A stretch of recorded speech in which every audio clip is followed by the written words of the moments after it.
You want me to put that on my Tudor?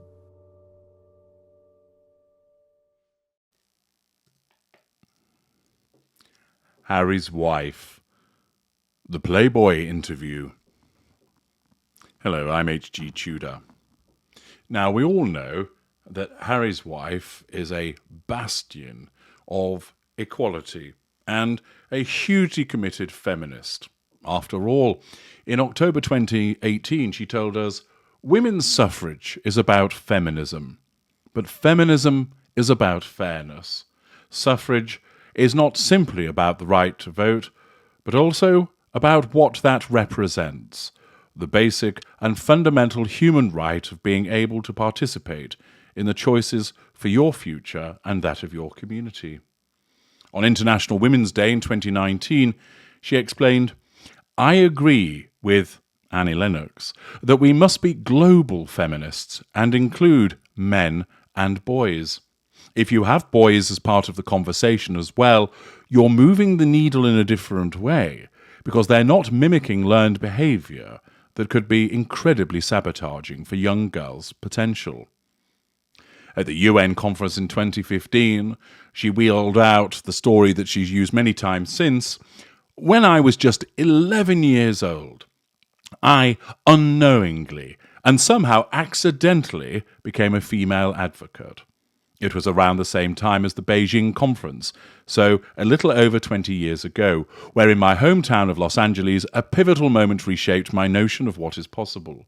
See, I had been in school watching a TV show in elementary school, and this commercial came on with the tagline for this dishwashing liquid, and the tagline said, 'Women all over America are fighting greasy pots and pans.'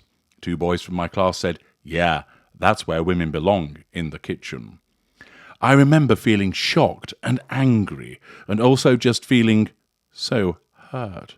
It just wasn't right, and something needed to be done. So I went home and I told my dad what happened, and he encouraged me to write letters. So I did, to the most powerful people I could think of."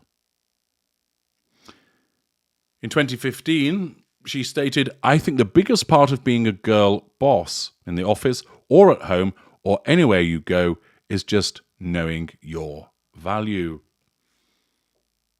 In 2016, you don't have to play dress up to be a feminist. You are a feminist exactly the way you are. You can be a woman who wants to look good and still stand up for the equality of women. There's no uniform for feminism. You are a feminist exactly the way you are. So accordingly, Harry's wife, who was an advocate for women apparently from the age of 11, who basically says you can be a feminist no matter how you look, and that she deems that it's important to involve men and boys in the conversation, I suppose stayed true to that word by giving an interview for Playboy on June the 13th, 2012. Yes. The advocate of feminism, female empowerment, and equality decided that it was appropriate to provide an interview to a magazine that is based around the concept of men staring at nude and semi-nude women.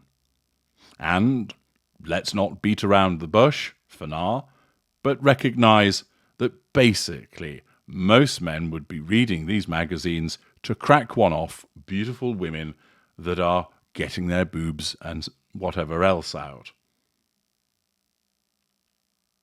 Now, of course, for the women that appeared in this magazine, they chose to do so, and they made money from doing so.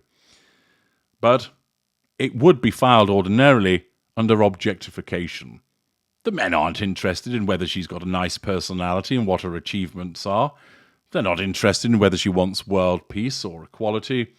They're looking at the size of her guns and thinking about sticking one up her ass, or whatever it might be, as they enter the world of fantasy whilst they look at these attractive women.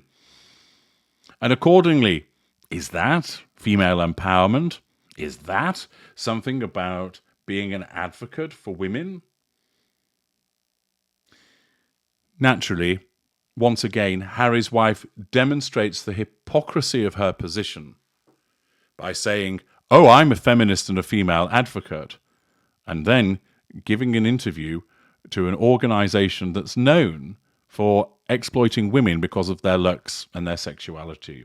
Whether it's Playboy magazine, the Playboy mansion, Hugh Hefner running around like a dog with six dicks, and all of the merchandise that comes from it.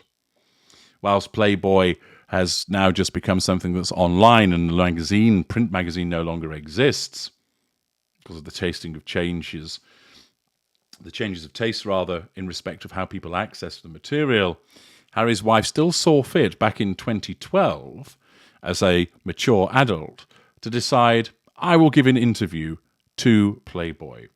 So first of all, it makes a mockery, as you'd expect, of her feminist credentials, which we all know are only there to be used for the purposes of the prime aims. She isn't a feminist. She doesn't truly understand what that means.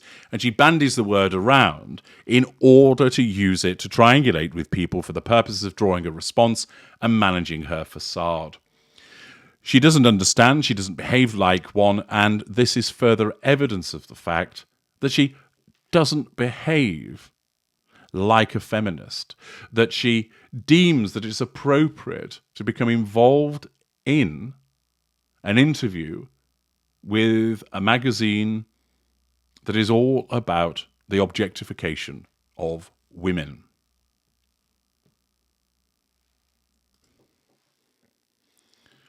When the article comes up, in the background, we have Jacqueline Swedberg, who's Playmate of the Year 2012, staring seductively at us in her underwear. So Harry's wife is placed next to that. And in the sidebar, alongside her interview, there are a variety of videos for co-ed girls, Ashley Zettler and Juicy Peach. Vanessa J, Reflection of Perfection. Jordan Ashley, Such a Delight. Katie Carroll, Classic Babe. Bridget Desiree, Brown Sugar Curves. Babe, Brown Sugar Curves, Juicy Peach. These are all, of course, descriptions that Harry's wife would be completely comfortable with appearing, of course, in this magazine. After all, by agreeing to be interviewed, she's endorsing it, isn't she? And its content. And so, when she appeared, if one clicks upon the gallery, and it takes you to a considerable selection of women that one can look at. And it shows, for instance, Misty Rhodes, Stephanie Christine, Emily Arth, Ashley Sasha. So some are listed as cyber girls, some as co-ed girls, some as celebrity. There's Gwen Barker, Jade Bryce, Jasmine T, and of course provides with their height, their weight, and their measurements. So Ashley Sasha is 5'6", 119 pounds in weight. She's a 34C, 26-28. Stephanie Christine, her height is 5'7", her weight isn't given. Her measurements are 34D, 26-34. Taylor Sainturia, who comes from California, height 5'3", weight not provided, 34D, 24-32. It's a picture of her bursting out of her bra. All of these, of course, images undoubtedly that Harry's wife is perfectly content to be seen alongside because, well, the whole point of this is for her to endorse this publication by appearing in it. Her involvement in this, when she holds herself out to be as a feminist, is clearly at odds. Whatever she might spin in as argument to say, well, these are empowered women taking control of their lives, well, I think many people would disagree with that because they would recognise that the purpose of Playboy is titillation and objectification, and that most feminists would not consider an appearance in such a publication, nor an interview in such a publication, to be commensurate with the ideals of being a feminist. But as I've explained to you, Harry's wife just utilises feminism as a means to get to the prime aims. Thus, her very appearance of itself is problematic and once again shows her hypocrisy.